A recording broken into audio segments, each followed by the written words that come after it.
October the 5th is usually marked all over the world as the World Teachers Day. Now, the World Teachers Day identifies, celebrates, and motivates the accomplishment, contributions, and efforts of teachers around the world. This year's theme for World Teachers Day is "The transformation of education begins with teachers." It was on this day in 1966 that a special intergovernmental meeting accepted the UNESCO's recommendation on the status of teachers. The suggestion provides that teachers with an outline of their obligation and rights. Now, the historical recommendation tackles the subject of teachers' continuous education, as well as issues related to education's personnel, policies, and incentives. Now, join me to speak on the role of teachers, their welfare, incentives, work policies, and environment is Dr. Yemisi Adepoju-Awodele. Dr. Yemisi is an education consultant and a lead consultant at the Pursuit of Excellent Educational Hub. I want to say thank you very much for joining us here on this day. Thanks so much, Aaron. All right. First of all, as I say, congratulations on celebrating another World Teachers Day. Thank you so much. Let's start it off from the point. Would you say that teachers in 2022 have been able to rise to the occasion post-COVID-19? Yes, thank you so much for that question. I think the COVID-19 pandemic actually exposed the lapses we have in our educational sector, especially in Nigeria or in Africa generally. And this has actually helped us to know that we have a lot of work to be done. A lot of our teachers were not tech savvy. Many of them did not know how to operate technological devices to enhance their learning methods and methodologies. And I can say that the COVID-19 was like a wake-up call to ensure that they go back to the basics, go back to the drawing board, and to improve themselves in the area of learning, personal development, and all. And I think that little by little, teachers are actually taking the great strides to improving themselves in 2022. All right, some will say that the educational sector in Nigeria is in a dire strait. No thanks to all that is happening and the standoff between ASU and the federal government, all boiling down to remuneration. There's the old saying that the teacher's reward is in heaven. Talk to us about how important is it for teachers and instructors to be incentivized in the Nigeria we find ourselves today. Yes, thank you so much. Well, that old saying, yes, the reward of teachers is actually in heaven, because teaching is actually a service. But if that's the case, why are some wishing to collect it right now? Allow me to land. Okay. Teaching is actually service to God and humanity. Okay. First of all, teaching is not a profession. It's not just a profession. Right. It is a profession and also a ministry. Okay. So meaning that you are not just saying because you did not get a good job, so you are veering into teaching. You did not make the required JAMB cutoff mark, so you are thereby pushed to the educational department. Teaching is something that should come from knowing your purpose as a teacher, and then knowing your calling, that, oh, this is what God has called me to help, to partner with God, to mold destinies. So when you are coming from the angle of, oh, teachers should be incentivized. Incentivized, yes, okay. They should.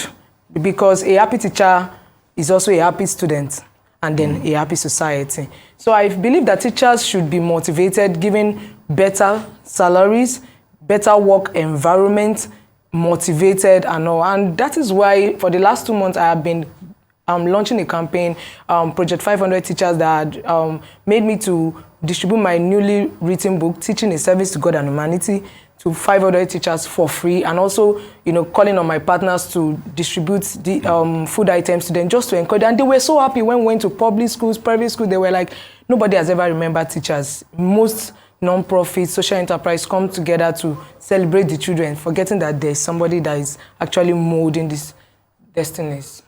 So now, you've just touched on some salient points. Do we have it all twisted in Nigeria when we look at the educational system? Should it be from the eyes or from the angle of the teacher to the students? Because you just mentioned that inferences are drawn from the students, first of all, which some say are the fulcrum, to the teachers. But you're advocating that it should be the other way around, that the teachers should be molded in such a way that they can impact correctly to the students. Yes. But how do we begin to address this problem? Well, and that's what my social enterprise is tackling. Okay. I mean, it's about training, retraining our teachers. Many of them think that we have outdated curriculum, first of all. All right. And so the way our teachers are being trained in the first instance is very, very, deficit. We need to look forward. I mean, you can't say the curriculum of 1966 should be the same in 2022 to train a modern teacher, a modern day teacher. Don't forget that the children that we are giving birth to now, they call them Gen Zs or Alphas. Yes, Gen Zs. So they're already 10 steps ahead of us. Yeah. So we need to catch up. Wow. We need to catch up. So many of our teachers lack emotional intelligence, code and conduct in the classroom, how to have strict learning outcomes and learning objectives. Working together with the present realities of the Nigerian system. For example, I read political science. So you will not just teach me what Aristotle is saying, what Aristotle said 360 BC or AD. You're going to bring it down to what is happening in the Nigerian economy or Nigerian system, political system, and explain it. For example, in those days, we used to have, when we're talking about diplomacy, an ambassador will have to travel down to the other, countries, receiving countries, apologies, to relay a message. But now there's Twitter diplomacy, there's Facebook diplomacy, there's email diplomacy. The world is moving. Teachers need to move. All right, teachers need to move. How do teachers convey several of these shortcomings to the authorities? Because you've just mentioned remuneration. You just mentioned the area of training and retraining of the teachers.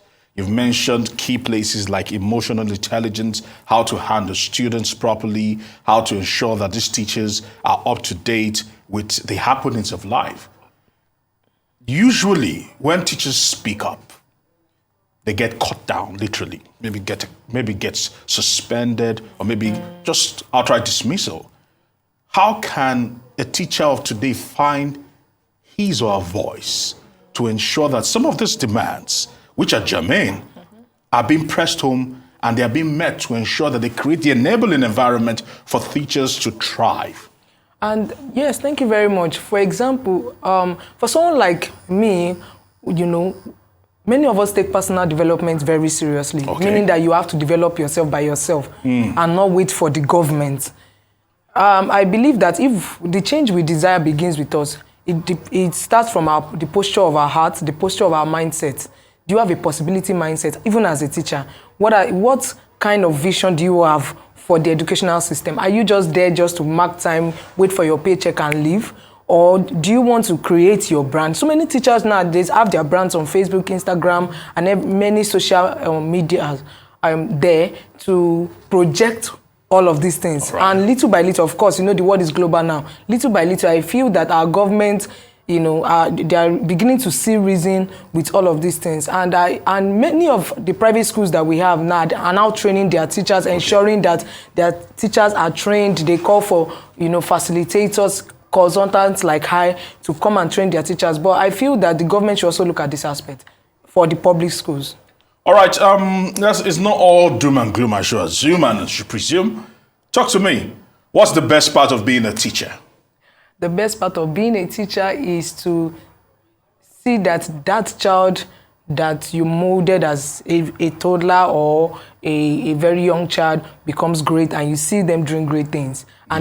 And that person said, because thank you so much. I love it when my students, my mentees sent me messages, emails to say, thank you, Dr. Yemisi, for being that teacher, for molding us, for teaching us not just politics or government, but teaching us how to pursue our career, how to fulfill purpose. And that's the greatest joy of a teacher. All right. And looking at it, what do you expect to see, or where do you expect to see the teacher that will be relevant for the future? And do you think there will come a time whereby maybe robots or maybe technology will replace teachers? No. I don't think the robots can replace a teacher. Yes, we have e-sessions where students listen to lectures, but there's a place of experience. There's a place of getting in touch, interacting with your students. Sometimes you can observe that your learner is not so happy, but the robots cannot pick that up. And you can decide that, you came in with a course outline to teach for 2 hours, and then you just notice that the ambience in your class is not right for that course content. You can change it to something else, make it interactive, find out what is going on, or go back to the previous lessons to ensure that they have, understanding of what you've taught them previously. So we cannot, the robot has no emotions, but teachers have emotions. So I don't think the robots can replace the teachers. Now, I've tried to not make this a very political discussion.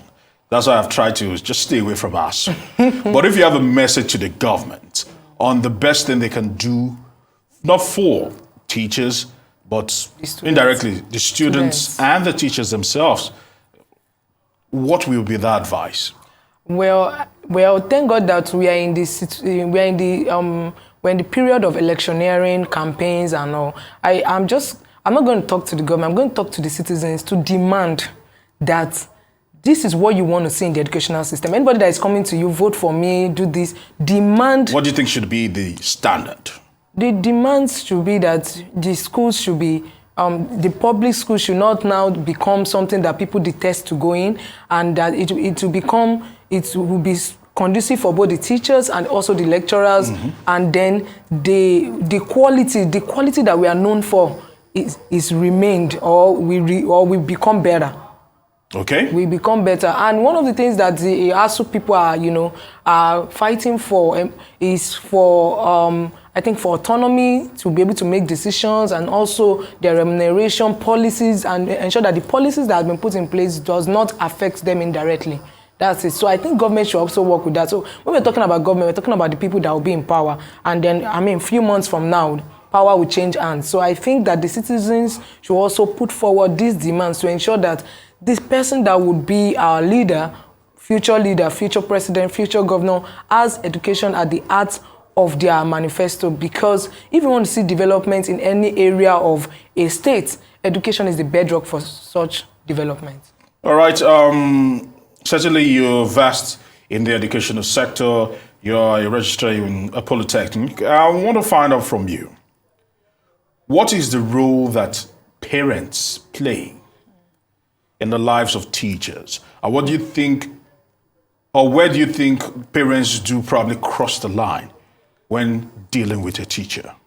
Thank you so much. I think on my Instagram post, most of my messages are to the parents, because I feel that there are 5 or 6 stakeholders of education. We have the students, we have the parents, we have the teachers, we have the government, we have school leaders, we have school administrators, we have school owners. 8. Okay. So I think that sometimes the parents actually feel that the teachers should be doing their job. And in the organogram of life, as God has shown me, is that after God are the parents, not the teachers. After the parents are the teachers. So the only thing that the teacher attempts to is to fill the lacuna that the parent has left behind in the life of a child. Right. So meaning that the onus is on the parents to ensure that their children turn out well. So meaning that you don't heap the bulk of the work on the teachers. Don't expect your child to behave properly, attitude-wise, character-wise, cleanliness, and expect that only the teachers should contribute. So I mean that, so in essence, I'm saying that parents should also treat teachers with respect to ensure that these teachers are appreciated. I'm not saying go about bribing them. I'm not saying go about trying to lobby for your child to be the best in the class, which some parents actually do.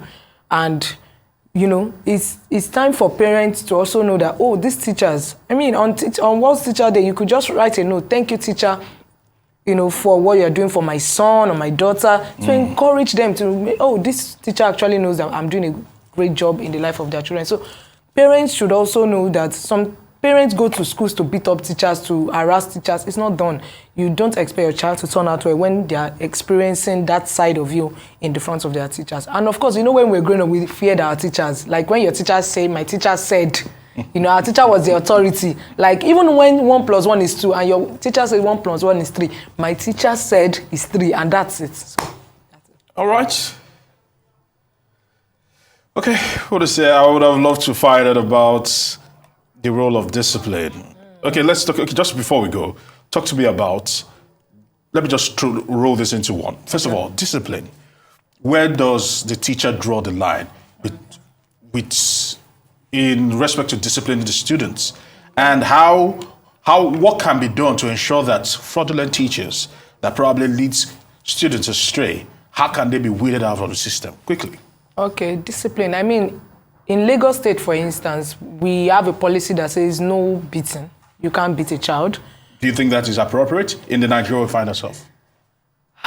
Well, different strokes for different folks. Okay. But I think that sometimes, I found out that our generation beating helped. Yes. But they say spare the rod for the child. Yes, but I mean, now, when you beat a child, they say he's having mental health issues, he's depressed.